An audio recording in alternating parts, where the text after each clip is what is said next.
Spatial personas on Apple Vision Pro are the most impressive experience I've ever had with technology. Here's why. We've been dreaming of holographic communication in sci-fi for many decades, and it's finally here, and I am so blown away. It's a milestone in the way that we communicate with technology. If you think about the trajectory of how technology has evolved to help us communicate across great distances, from the telegram to radio to television to the smartphone, internet, personal computers, and now VR and AR.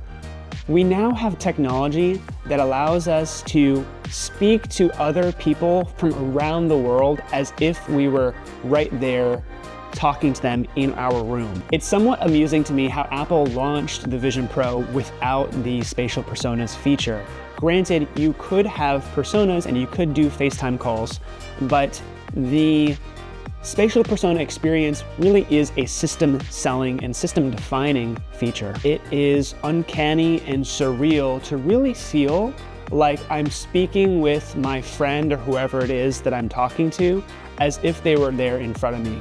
And the difference between this and, say, for example, Zoom or FaceTime on your phone or computer is that you can actually have eye contact with whoever it is that you're looking at. And beyond that, if you're speaking to multiple people at once in a SpaceTime call, which I'm calling SpaceTimes because it's way faster to say that than Spatial Persona FaceTime, you can turn to whoever it is that you're looking at and have a side conversation, then return to someone that you're speaking to in front of you. So spatial presence is a big thing. Second is the photorealistic avatars makes a big difference compared to the more cartoony look of what Meta offers, or perhaps other VR social apps like VR Chat or Rec Room. They've opted for more of a cartoon aesthetic, which is okay in its own right, but the fact that the personas really look like whoever it is that you're speaking to, it goes a long way to creating that sense of shared presence with someone else. Social VR apps have existed for many years, like VR Chat and Rec Room and Meta's codec avatars, but there's nothing available today that you can go and try right now that is at the quality of spatial personas. It is that impressive. So there's multiple ways to experience personas. The first two being within a frame. So initially they were on a flat video or perhaps volumetrically displayed within a window.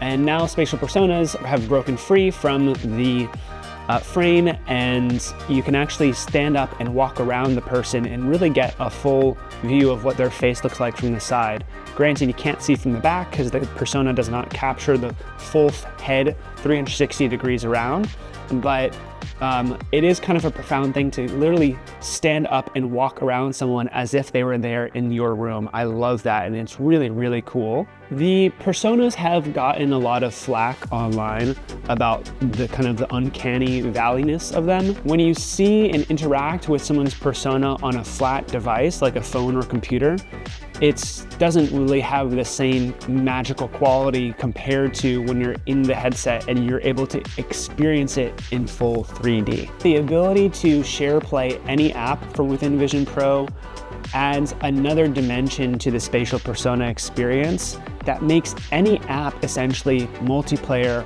with access to very high resolution avatars. This allows you to share your window of whatever it is that you're looking at, but also you can play games. So I've had multiple times where I've played this battleship game.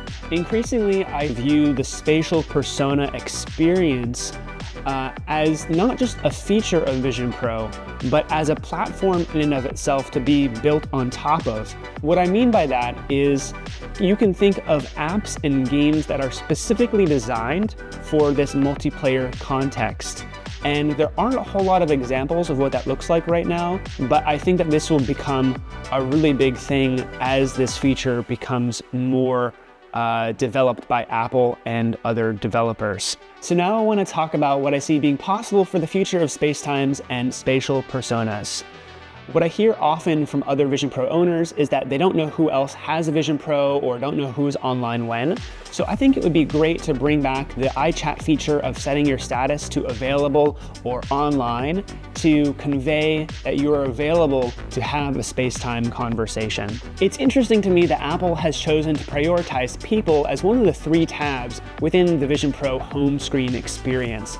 And this suggests to me that they have more plans to expand upon this as a compelling feature for the future of visionOS. A near-term opportunity that I hope Apple implements in visionOS 2 is for developers to integrate spatial personas into their own apps as an API. Right now, spatial personas is only available through a FaceTime call, and that is relatively accessible, but not ideal. Thinking a little further ahead, I think a persona store would be really compelling. Imagine being able to purchase hats, glasses, accessories, earrings, lipstick, whatever, clothing, maybe even have branded clothing. That would be a really fun way to expand upon personas. If you're a Vision Pro owner and you want to try the SpaceTime experience for yourself, I've created spacetime.directory as a website that allows you to find the latest events, classes, and meetups to try spatial personas. And I've had the good fortune of meeting many new people in this for the first time, and it is a really unique way to meet people and have conversations. We have a visionOS devs meetup, we have a spatial video club, and just a general meetup, as well as we're launching an enterprise meetup. So the intention for this is to have a community around the SpaceTime experience, and I invite you to submit your own and start your own meetup. That's all for now. Thanks so much for watching, and if you like this video, like, subscribe, follow for more content, and perhaps I'll even see you in SpaceTime.